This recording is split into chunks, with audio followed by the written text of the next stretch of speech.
120 ثانیه با ایمیل های شما عزیزان رو آغاز می‌کنیم با تصاویری که حسن خان با عنوان سوژه های عجیب و داغ وطنی فرستاده. همینطور تشکر می‌کنیم از شهاب که کلیپ‌ها و نکات جالبی فرستاده. مراتسان نوشته از وقتی که رژیم ادعای فرستادن ماهواره کرده، یک رشته جدید تو جوک‌های هموطنانمون برای خندیدن به ریش آخوندها ایجاد شده. بعدا نوشته لابد قدم بعدی رژیم در کسب تکنولوژی فضایی تغییر نام کهکشان راه شیری به بزرگراه شیخ فضلالله نوریه. دوست عزیزی تصویری فرستاده با نام موج مکزیکی. امیر هوشنگ عزیز طنز نامگذاری واحد پول جدید جالب بود. امیر هوشنگ همینطور عکسی از امامزاده سیار به عنوان یکی از نمونه‌های جدید دجالگری رژیم برامون ارسال کرده. دوست عزیزی کلیشه یک روزنامه رژیم فرستاده و نوشته کل فیزیک در اینجاست.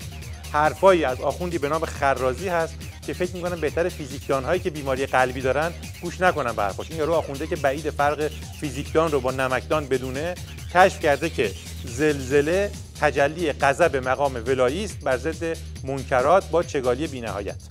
دوستان عزیزی که با نام ابر و باران ایمیل دادن خیلی ممنونیم ازشون. به هر 8 نفری که گفته بودید طنزهامون رو با هم نگاه می‌کنیم لطفاً سلام برسونید و بگین که تلاش می‌کنیم نکاتی رو که گفته بودید حتماً انجام بدیم. ناصر احمدی ممنون بابت تصاویر زیبایی که فرستاده بودی.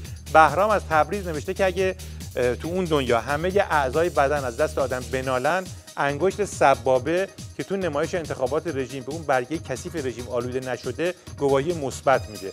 اونم در مورد تمام مردم قهرمانی که نمایش انتخابات رو به قول معروف کوفت ولی فقیر کردن. بعدش هم اشاره کرده که رژیم برای جبران سوت و کوری حوزه‌های رأی‌گیری رکوردهای سابق خودش در رشته دروغگویی رو هم شکسته و با آمارهایی که رژیم میده آدم‌ها تو کشورهای همسایه هم باید شک کنن که نکنه روز جمعه اومدن رأی دادن.